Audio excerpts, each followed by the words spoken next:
Welcome back to the show. I'm Julia Hartley-Brewer. You're with TalkTV, on radio, online and on your smart speaker. Well, turning to a different topic now. Rishi Sunak's own climate advisors, the Climate Change Committee, have clashed with the Prime Minister over his net zero policies, which they warn could increase energy and motoring costs for families. The Climate Change Committee, unelected, unaccountable to you and me, they've estimated that households could be paying more than £300 a year more if landlords aren't forced to make properties energy efficient, and say that electric vehicles will be cheaper than petrol and diesel cars in the long run. So much to talk about there. Joining me in the studio right now, I am so thrilled to say, is economist and political theorist at Webster University in Vienna, Ralph Schoellhammer. Good afternoon to you. Thank you so much for having me. Very excited. We dragged you over to Britain because we wanted to get to meet you. When you've been on my show, the pretty old studio, online, we've been inundated with messages from people going, get Ralph in the studio. So you do know they say that flattery is the highest form of intimidation. There you are. Consider me highly intimidated. Well, by popular demand, you asked for him, we've given him to you.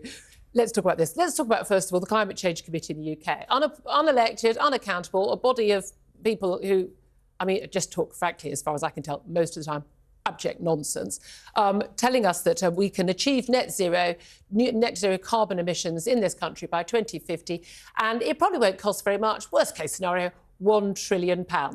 That's a lot of money last time I looked. Others saying it could be 3 trillion, it could be more. The Treasury said we won't give a costing because we don't actually know. Their argument is that there are jobs to be had from it. It will be at the forefront of the global move towards this move to net zero, and it's the right thing to do.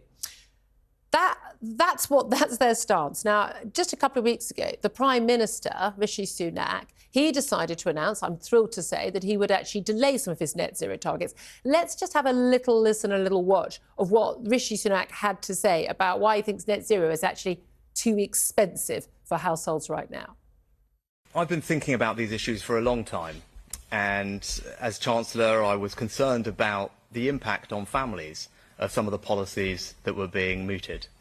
When you think about it, as I mentioned, policies that would cost a typical family around the country £5,000, £10,000, £15,000, and we seem to be on autopilot to just adopt these things. I didn't think that was right at the time, and now as Prime Minister I've got an opportunity to change things. So, Ralph Schoellhammer, the Prime Minister basically said he was pushed back by 5 years, when we'd have to only be allowed to buy a new petrol or diesel car, well, only electric cars, not even a hybrid, and various rules in terms of energy efficiency and all of the rest of it. I welcome this. Not enough, but a good start. Now the Climate Change Committee is saying, oh, that's just going to cost us more. Are they right? Well, let me say three things very real quick. The first one is I'm so surprised that, Great Britain left the EU, but apparently now you do things worse than Brussels, kind of moving things to, to bodies outside of the government, unelected bodies, kind of unelected bureaucracy. So that's a very odd thing. The claim about that in a couple of years this will all pay for itself or become cheaper, we have a very simple argument why this is not true. At the moment, taxpayer money goes into the renewable sector. So basically taxpayers finance wind, solar and all these other projects. Subsidising it. We're subsidizing them, but they never paid back. This is the problem. So you cannot say something is getting cheaper if it never pays into the system. Hold on a minute. We're constantly told renewable energy is so much cheaper and electric cars will be cheaper and everything's going to be cheaper. This is why we should be rushing headfirst towards these policies. Well, this is because the way they calculate it, right? What they do usually, politicians and also think tanks, they look, for example, at wind and solar, and they look, let's say, at solar, how much electricity it produces under the perfect conditions, how much wind produces under the perfect conditions, and then they say, so the wind blowing is good. Exactly right. Then it's cheap. But the problem is, of course, electricity must be available when people need it, and not just when the wind blows or when the sun shines. So what they then also do is they never mention the cost of the backup systems, right? If the wind is not blowing, then of course you need a gas power plant, you need a nuclear power plant, you need a coal power plant, and those costs are never included. So there's a lot of even though they are required. You need them. It's like hold on a minute. Everyone says in a few years' time we're going to have batteries that we're going to be able to store all the solar and wind power. No. Okay. I'm sorry. I didn't mean to interrupt you. No, I love it. That's technology that does not exist. Can it exist? It literally does not exist. It does not exist. Right now. We don't have it. I always say this to the critics. I say, give me a pilot project. Like, let's take a medium-sized city in England and say, take this city and run it solely on batteries, wind, solar, and EVs. Right? 50,000, 60,000. Give me a pilot project. Like any business would build a prototype before they would move forward with the things that the government in Europe, but also in Great Britain, wants to do. Give us a prototype. Say, OK, we have a city here. Look at this amazing success. Precisely. Then we can talk about it, but they don't do it. No, there is none. Because you can look at this from this perspective. Imagine you look for an internet provider, and the internet provider says to you, the internet is great. It's super high speed. It's perfect. But it only works 10% of the time. And we can't really tell you when. So what you're then going to do is you say, OK, I might take that internet, but I also have to take up, a secondary provider that I really always have. Are you actually saving money at that point? Exactly. OK, so, I mean, this is the thing. A lot of the stuff that's talked about is very pie in the sky. And again, a lot of the costings are just plucked from thin air with technologies that don't exist. When the Climate Change Committee talks about, well, if we don't insulate homes and we don't require landlords to get their homes that they're renting out to a reasonable level of energy efficiency and insulation, or indeed people selling their homes to have to reach a certain level. I mean, that policy originally was going to basically kill off the rental market, kill off people. Lots of people simply would find it impossible to sell their homes. If you've got to spend 15, 20, 30 grand to sell your home, and your home's not even worth, very much in large parts of the country, you just simply can't do it. You don't have the money. Very sensible for the Prime Minister to get rid of those policies. I still find it extraordinary. They were policies which no one had thought through the implications. But is it not right for the Climate Change Committee to say, look, but this will mean that people will have higher bills because their insulation would actually help them save money? On the long run, you can do something with insulation, but there's this idea that it's only heating, for example. Heating alone will not make a difference.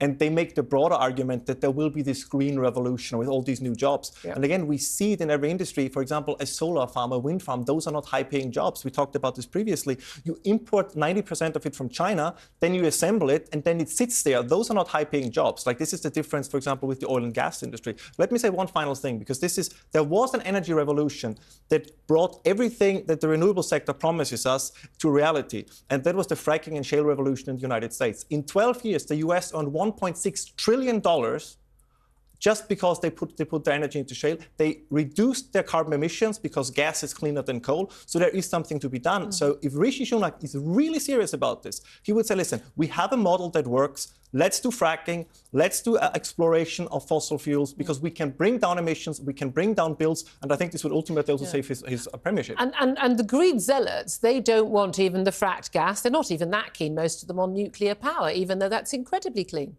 And they don't care about emissions, right? You see how the language, even within the UN, has changed, right? Originally, it was all about emissions. So now we have good technologies, carbon capture and sequestration. Chevron, for example, has developed a technology where they can make jet fuel out of milk jugs. Fantastic things. They sue all of them because they say, well, it's not really about emissions, it's about combustion.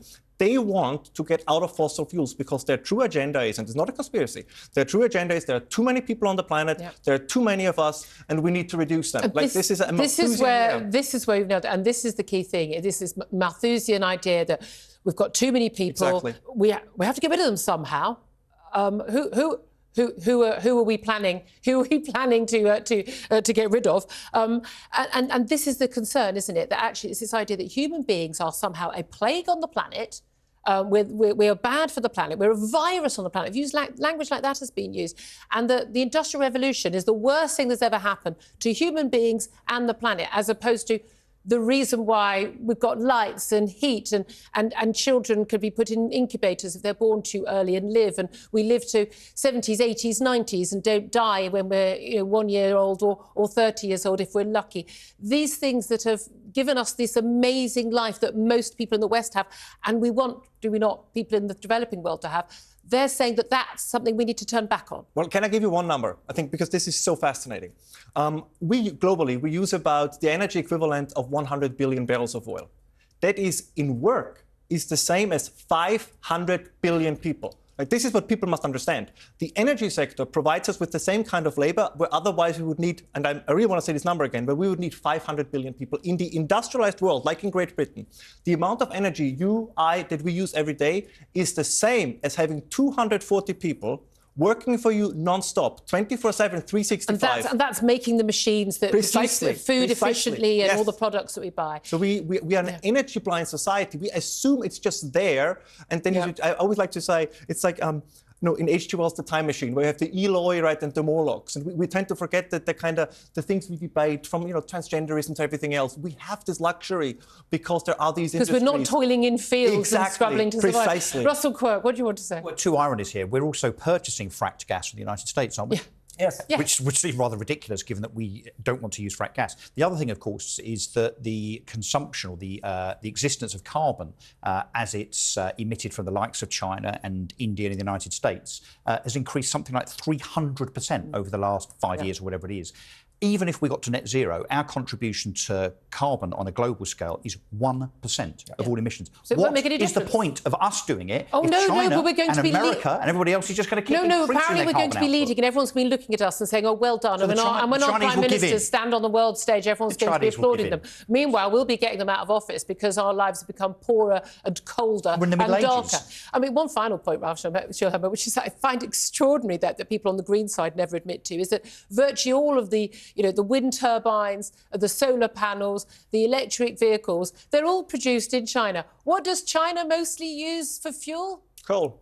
And by the way, The dirtiest fuel we know of. And it's not declining. Right? And this is, as you mentioned, right? It's a little bit the arrogance of the West. So we really think that Modi, Xi Jinping, that they get up in the morning and say, before I do anything, I have to look what Sunak, what Scholz, what they have to say. They have 3 billion people together to take care of. They don't care what anybody in Europe says, and neither should they, right? Because that's not their priority. Not their job. So this idea that the West will lead by example and everybody will then say, well, if the West does it, we have to do it too. Yeah. We have been trying this in every area, right? From democracy to liberalism, and most countries say, you guys do you, but it's not really for us. And in the energy sector, it's exactly the same thing.